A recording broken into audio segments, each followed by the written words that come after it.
Well, hello everyone, and welcome to this Zoom/podcast. I have a special guest today, Toni Carraway-Smith. I'm going to let her tell you about a story that will inspire you, actually has the power to change your life. You know why? Because it's changed a lot of other people's lives. Just listen to her story. In fact, she's written a play that I got to be a part of, and she'll be talking about that later on, maybe not in this podcast. Maybe later on. We're going to do several of these together because she has so much to say, and I'm not going to take up time from her. I want to get right into this thing. I'm Dr. Cecil Cockerham, and I'm Doc Cecil, or Dr. Cecil, or Dr. C, or something like that for most people, but you can just call me anything.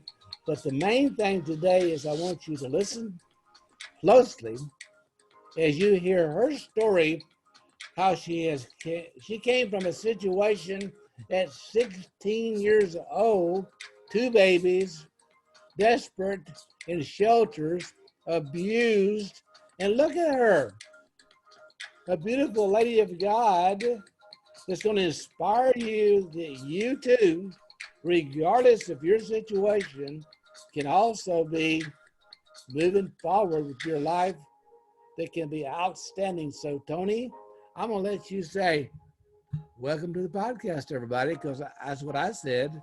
So here you are, Toni Carraway-Smith. Thank you, Toni. Hi, Dr. Cecil, and it's such an honor and a privilege to be a part of your new podcast. It's the first one, right? You're going to be the first. It's hard to be first to something. I mean, really, come on. Can you be the first to something? Well, you are the first. Now, it's an honor. It's such an honor. And thank you so much for the invitation. I know that we had been talking about this some time ago. Yes. We, with the pandemic and everything, it's kind of put some plans to the side. But today, I think it was the day, and I believe it's the day actually that it was meant to be birthed for us to communicate together and talk about some wonderful things, my story, and whatever questions you have of me, I am ready. Well, as I said to you, just let it be. We don't have by the way, folks, there is no script. I told her, you just say what you want to say. I may say something crazy on this side, and just let's go on, because whatever is said here needs to be said here. Yeah. So thank you so much. I am Toni Carraway-Smith. As Dr. C introduced me, I met Dr. C over how many years ago? About 19, 20? It's been a long time. A long time. Yeah. We're still young. So I was younger. Yeah. So, so I met Dr. C, and it was such an honor. I met him through a biblical course that we were going to. Yeah. I and my husband.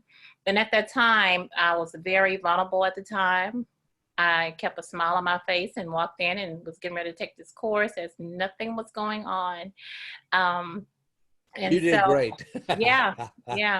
But little did Dr. C know, and everybody there in the class know, that I was broken,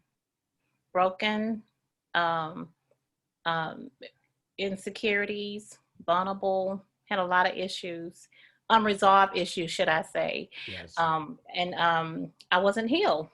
And in that course, I actually found some clarity in regards to what healing should be and how to understand healing. But the concepts of that, I took it and I took it, but I didn't use it properly. Well, at the time. It was a jump start. Yeah, but I didn't use it properly as it was given to me. And so, but I thank God that I always went back to the index cards that I had at the time that Dr. C, he invited us on how to use index cards with certain scriptures on certain situations. Yes. And so I always look back on those cards. But in the midst of that, back up a little bit, when I was 14 years old, I was living with my father, my grandmother, and my mom, and I was all over the place. And so I had no really home stability. And so I was in junior high school. And junior high school from there as when I had my first child, dropped out of junior high school, and had my first child. At that time, I was living with my mom. I was living with my sister. I was living, with my brother. And then my father helped me get a place when I had my second child. And at the age of 17, well, 16 actually, but at the age of 17, that's when I actually really got on my feet. But 16, I had my second child. And had two jobs. And it was a really interesting life for me at that point. And Well, so, yeah. it'd be an interesting life for anybody today. Yeah. With that age and two children to take care of, Hmm. that's a handful. Yeah. And so, with that being said, Dr. C, it brought on a lot of more pain. I didn't know how to raise two kids at the age of 16 years old. So, I did what any young mother would do, so I was trying to find love all in the wrong places, and they were the wrong places. From being abused by the kid's father, and then I kept on just making all the wrong decisions at a very young age. I never went back to school. And so, but I worked. One thing I did, I carried a lot of jobs because I had good work ethics. And I also did things that I'm not really pleased of, to make ends meet, to make sure that I had money for me and my children. Well, the And thing so, about it is you had good work ethics. mhm, And I tell you what, today's society could learn a lot from you about that. mhm, mhm. Yeah, so I did that. And then I was from apartment to apartment with my children until I got into a very bad domestic violence situation with one of the young men that I was dating at the time, to where it frightened me so bad to where I had to leave out of Houston to go stay with my sister in San Antonio. Hmm. And then when I came back, I lived with my mom. And then I got, as time went on, I got pregnant and had my younger son at the age of 25. Hmm. And so, but in the midst of all that, there was a lot of things going on with me because um, after I had my son at the age of 25, before that, I was still trying to obtain my GED. I failed my GED approximately almost 7 times. I think it was about 7, 8 times before I even got to pass the test, the equivalent test. So, but I learned how to read and write on my own by going to the library, reading my kids' books when they would sleep at night. And while I was reading their books at the same time, I was drinking. I just felt, worthless. And so I would drink and then I would read the book because I knew that I needed to educate myself. But then I felt bad because I'm like, look at me, 25 going on 26 years old with children reading their books. I'm a loser, but the thing about it, I was working at the Houston Chronicle. I was working through a temporary agency. And the temporary agency at that time, they didn't check like whether you had a degree or if you had a diploma. They just wanted you to put on the application that you finished school. And that was one of the things that I also regret, but it gave me the way to get employment, gainful employment. And I did put on their GED on my applications, or I put, the high school that was in our neighborhood that I wanted to graduate from on my applications in order to obtain, employment. And so I was working at the Houston Chronicle to answer phones. And as I went to the Houston Chronicle and answered phones, 27, so that's about 20, I was about 26, about 27 at the time. And the person in the research department, never forget this man, he was such an awesome person. He interviewed me and he gave me the opportunity to come in as a temp. And it was in the department where they edit all the newspapers. and did all the sales papers on Wednesday. And so my position was to answer the phone. Little did I know they was going to teach me and show me how to edit the newspapers, do PowerPoint presentations. And so I found myself doing PowerPoint presentations. Didn't know how to read. And, I knew how to read some things, but I didn't know the big words. I didn't know they would have these big meetings in this big conference room. I'm sitting with people with degrees, and I'm like, I felt so out of place. But God gave me so you got favor in there. Yeah. You had favor. And so the good thing about it, they was like, oh, Toni, don't worry about it. We have spell check on there for you when you do the editing, and then whatever you do wrong, if we need to change it, we could change it. Just do the best you can and use spell check. And spell check was my friend back then. Hey, it's my friend today. Yes. I love spell check. And and my best friend is Googled how to spell it. Mm-hmm. Yes. And so there was some beautiful people there. I mean, we worked together. I worked in that particular department for almost a year. Wow. As a temporary. Wow. And I never forget, there was this lady in there. Her name was Mary Ann. She gave me an angel, and she said so many beautiful things to me. She just gave me so much, she made me feel like I was somebody. Yeah. When I felt like I was nobody, right? Yeah, gave you hope when you felt hopeless. And I still today have the angel pen that she gave me. And I reached out to her, I think right before I had the production in January, to let her know, you go back to those people that played a significant part in your life when you were down. So I always remember that. And so I went to, her, and I found her on Facebook and told her what she did for me. Oh, wow. How nice. Yeah. But that made her day too, didn't it? Mm-hmm. It did. She was really excited because I always used to tell her, I'm going to write a book. I want to be a journalist. And I always wanted to be, I did want to be a journalist. That's what I really wanted to be. But I did know, I knew that I was going to write a book eventually, because I started journaling when I started learning how to write. I said, I have so many journals right now, Dr. C, from even before my third child. I tell you, if you look at it, you would know what word I was trying to say, but you don't, the word was probably misspelled because I couldn't spell back then. But you know what it meant. I know what it meant. So to say all that, I did that, and then I met my husband and I got married, and then I had thought things was just going well. Hey, I met a nice person, after not dating anyone for a while, after my last relationship, my last child father. And it's, come to show that my husband was a really nice man, but my husband had a problem. He had a drug problem. Oh. And so he was on crack cocaine, and I didn't understand crack cocaine. I just thought crack cocaine was like weed or something, because I never really did any hard drugs. I smoked marijuana when I was rebelling back, out there in the clubs and stuff. And I, of course, I mentioned that I used to drink a lot. But I just thought, crack was a substance to just get you high, but I didn't know that it would take your life away. Yeah. I didn't know that it would cause, you to have things missing in the house and, things like that. So I educated myself on that, because I'm a big person on reading, even though I couldn't read that well at that time. I'm a big person on reading and educating myself on anything that was wrong.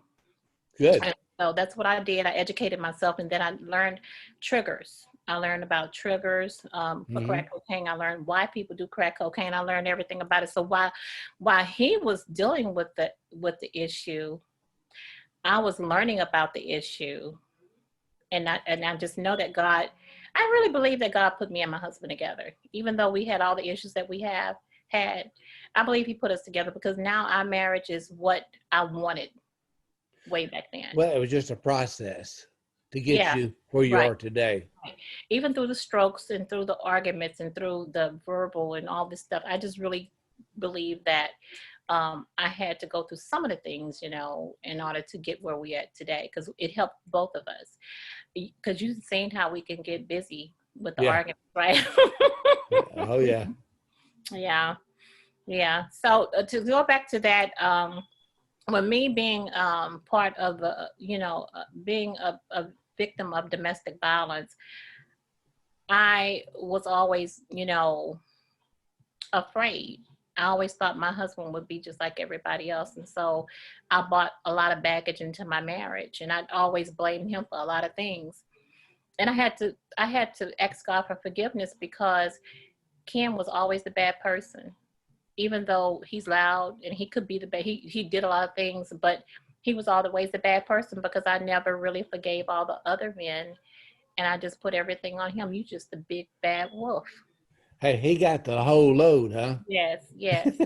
So he got everything. And so until um until I just finally completed writing what I needed to write, from pity, pitiful to plenty, and Yeah. God gave that to me. And when I actually saw the play through rehearsal, I, my healing process came through the rehearsing. Isn't that amazing?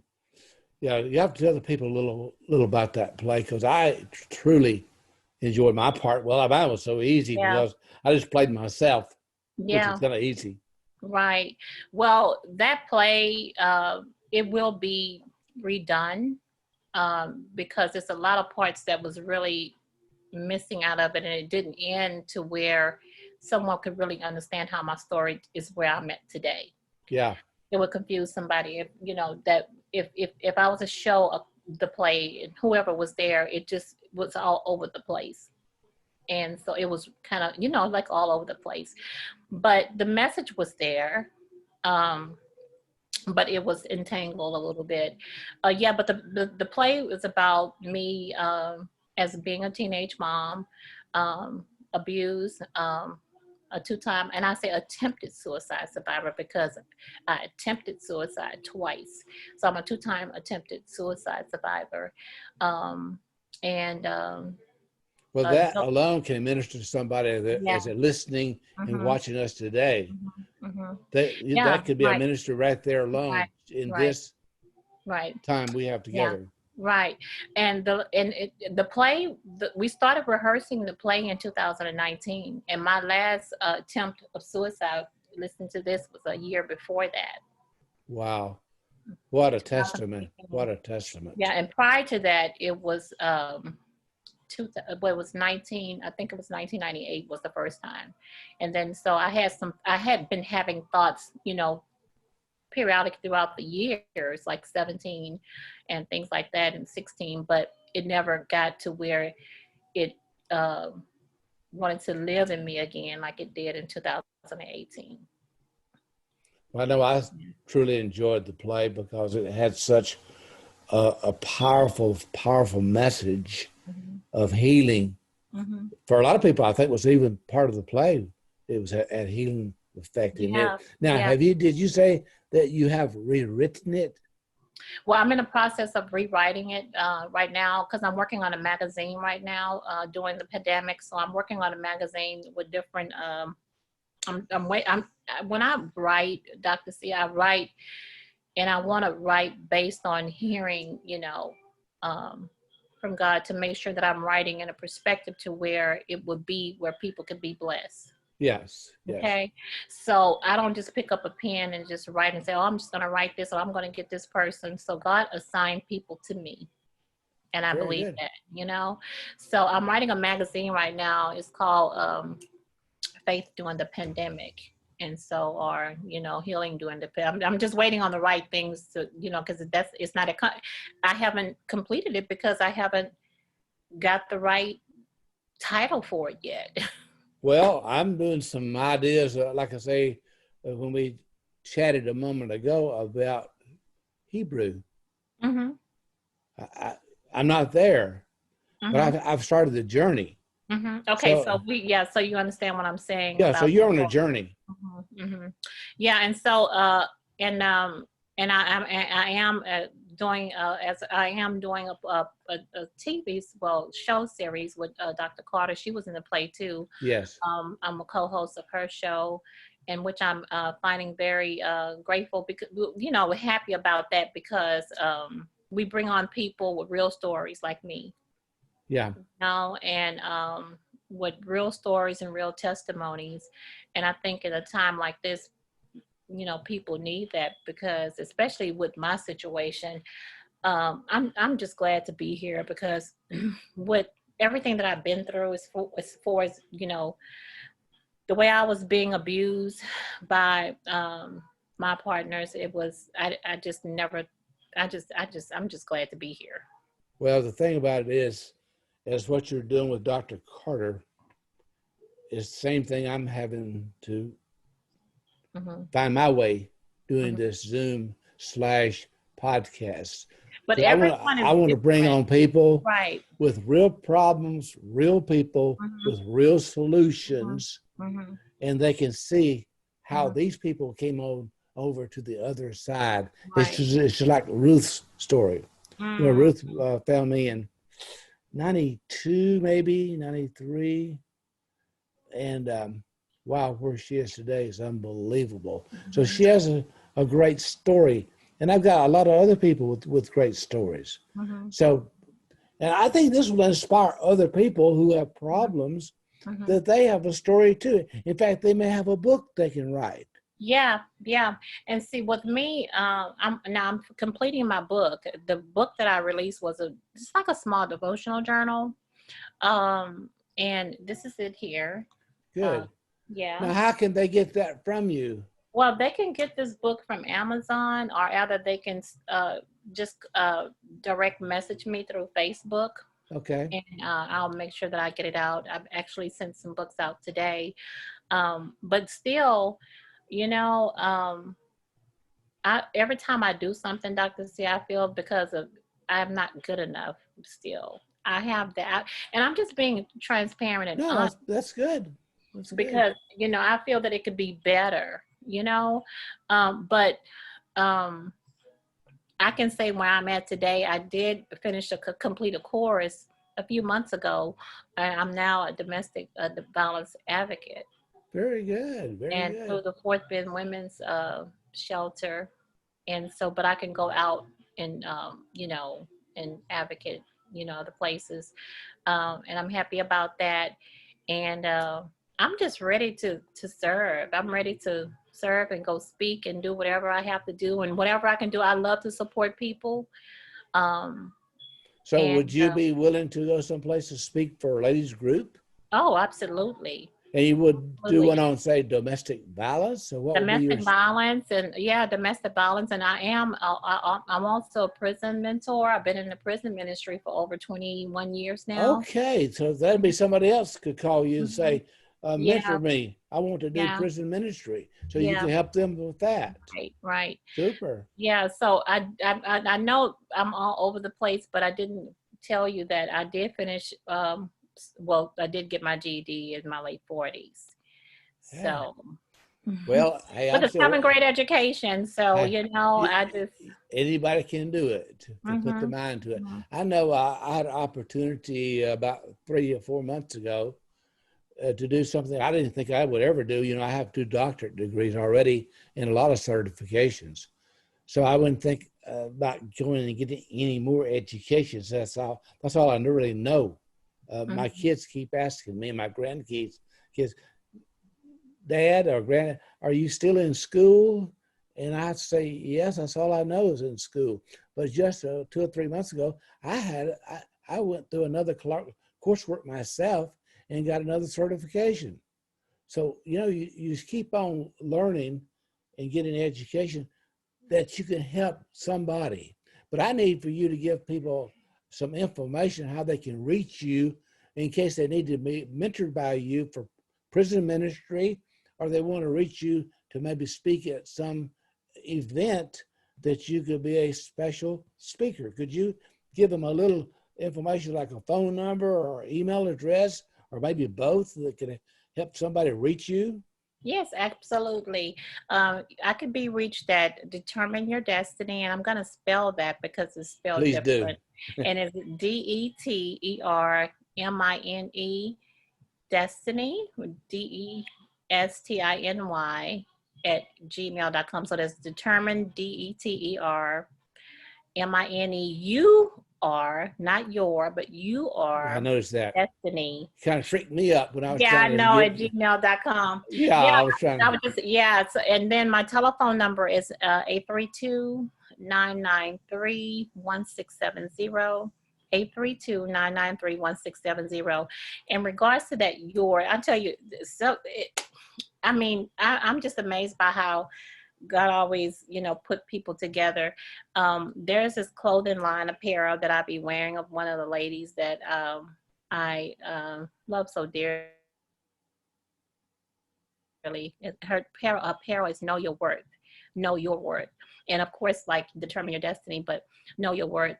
And it's you are. And then in her clothing line is you are. And then on my email is you are. So we got to connect together and we was talking about that. People's like, this lady that was trying to edit my book, Dr. Cecil, maybe about 10 years ago. She said, that's not a word. You need to change that. And I didn't agree with her. I just couldn't agree. She said, well, I'm not going to do it if you don't change that. She was an English teacher. She was an English teacher. She said, I'm not going to edit your book because that's not good terminology. And I'm like, well, that's what was given. That's your terminology. It's your book. Yeah, I'm like, it's what you're doing. No, the title of my, organization is Determine Your Destiny. And what you are, like you are what you are inspired to be. You are, and I know that it's not, but I didn't want to change it. Well, but it still happened. I still got the book published though. There you go. Well, listen, I think we need to come back and do another podcast, another time and place to kind of share some more of your story, because you got a lot inside of you to still share with people, I think. Because you got a lot of things coming. Yes, I do. A lot of things are coming. Yeah. But I want to, I believe in things short. I hear so many people that are on YouTube or Facebook, and they have messages, and they go on and on and on. But I learned something from it's a great teacher, TED Talks. I love TED Talks. TED Talks will teach you. You know how long they are? 18 to 25 minutes. I love TED Talks. I learned. They tell you that after about 25 minutes, you're only talking to yourself. Everybody's already gone. They may be in the room, but they're gone. Yes. TED Talks are awesome. So what I'm trying to do, I'm trying to gauge what I do from TED Talks. That's good. Because everything runs in half hour and hours, don't they? Like a half and a whole, a half and a whole. So let's work on the half. And let's have 3 halves. 1, part 2, and part 3 maybe. Sounds good to me. So that's how I'm building my websites with classes. They're 18 to 25 minutes long. I don't want people to check out. I want them to check in. Right. I want them to check in and get the information, because the most important thing is the information. Right. Otherwise, why would you want to do it? Exactly. Why would you want to do it? So anyway, we're going to close this Zoom/podcast with my special guest today, Toni Carraway-Smith, my friend for life. I love you. I love your travels. I love what you are going to do because it's big. Yes. It's bigger than you and me put together. Thank you. It really, really is. And so I'm excited about our next time together as we share on this program another travel with another one making the journey that we can bring help, hope, and healing to somebody else. So we're going to stop the recording.